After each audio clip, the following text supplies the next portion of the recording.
बाजू कट जाने की वजह से रक्त रंजित हो जाने के बाद भी वृद्धावस्था में 80 साल के हो चुके कुंवर सिंह ने अंग्रेजों से हार नहीं मानी। उन्हें आराम करने के लिए कहा गया था, लेकिन कुंवर सिंह ने अपनी मातृभूमि की रक्षा के लिए अंग्रेजों से युद्ध करना नहीं छोड़ा।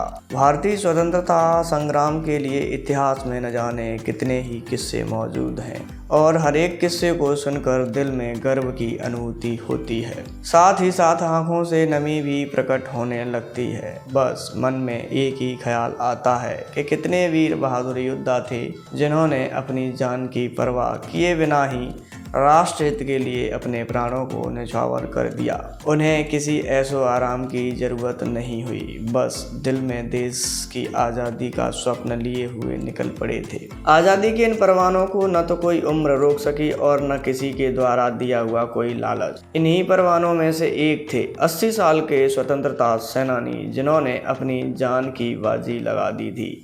आज की कहानी में हम बात कर रहे हैं बिहार के प्रमुख स्वतंत्रता सेनानियों में से एक वीर कुंवर सिंह की, जिन्होंने न केवल 80 वर्ष की आयु में अंग्रेजों के खिलाफ तलवार उठाई थी, बल्कि कितनी ही लड़ाइयों में अंग्रेजों को धूल चटाई थी। वीर कुंवर सिंह का जन्म साल 1777 में बिहार के भोजपुर जिले के एक छोटे से गांव जगदीशपुर में हुआ था। वीर कुंवर सिंह का बचपन बाकी साधारण बच्चों की तरह खेलने में नहीं, बल्कि तलवारबाजी, घुड़सवारी और तीरंदाजी सीखने में गुजरा। इतिहासकारों का ऐसा मानना है कि वीर शिवाजी के अलावा भारत के वे ऐसे दूसरे जांबाज थे जिन्हें गोरिल्ला युद्ध नीति के बारे में पूरी जानकारी थी। उन्होंने गोरिल्ला युद्ध नीति का इस्तेमाल कर गोरों के साथ में हुई लड़ाई में कई बार जीत भी हासिल की थी। अंग्रेजों के खिलाफ पहली बार 1857 की क्रांति की चिंगारी ने जन्म लिया था। तब वीर कुंवर सिंह की आयु 80 वर्ष हो चुकी थी। जहां इस उम्र में लोग सन्यासी या फिर घर में आराम की जिंदगी बिताते हैं, लेकिन वीर बहादुर कुंवर सिंह के साथ ऐसा नहीं था। उन्होंने इस लड़ाई में युवा क्रांतिकारियों का साथ देने का फैसला किया। दिल में देशभक्ति लिए वीर कुंवर सिंह ने अपने सभी क्रांतिकारी सहयोगियों को इकट्ठा किया और अंग्रेजों पर टूट पड़े। सबसे पहले उन्होंने वीर सिपाही और क्रांतिकारियों के साथ मिलकर बिहार के आरा जिले से अंग्रेजी हुकूमत को समाप्त कर दिया।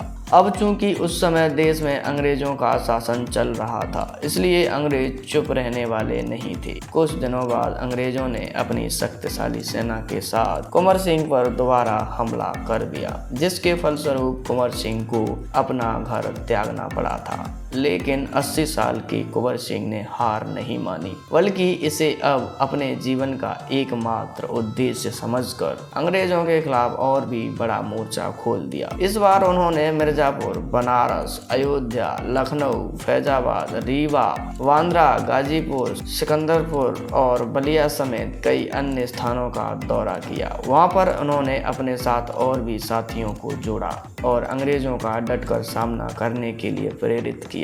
जैसे जैसे अलग अलग इलाकों के लोग इनके साथ संगठित हुए और अंग्रेजों के खिलाफ विद्रोह और भी ज्यादा बढ़ने लगा। अब अंग्रेजों के लिए कुंवर सिंह आंख में किसी तिनके की भांति दर्दनाक बन गए थे, जिससे छुटकारा पाना अंग्रेजों के लिए आवश्यक हो गया था। अंग्रेजों ने अपनी सैन्य शक्तियां बढ़ाई तथा इसके साथ कुछ भारतीय लोगों को पैसे और जमीन का लालच देकर अपने खेमे में मिला लिया, लेकिन इसके बावजूद भी कुंवर सिंह से छुटकारा पाना आसान नहीं था। बताया जाता है कि उन्होंने अपनी युद्ध नीति में अंग्रेजों को फंसाकर उन्हें 7 बार मात दी थी। भोजपुर में अंग्रेजों को हराने के बाद कुंवर सिंह ने कानपुर का रुख कर लिया। वहां पर उन्होंने तात्या टोपे और नाना साहेब का साथ दिया था। इस युद्ध में कुंवर सिंह की वीरता ने वहां पर उपस्थित सभी युवाओं को बहुत ज्यादा प्रभावित किया था।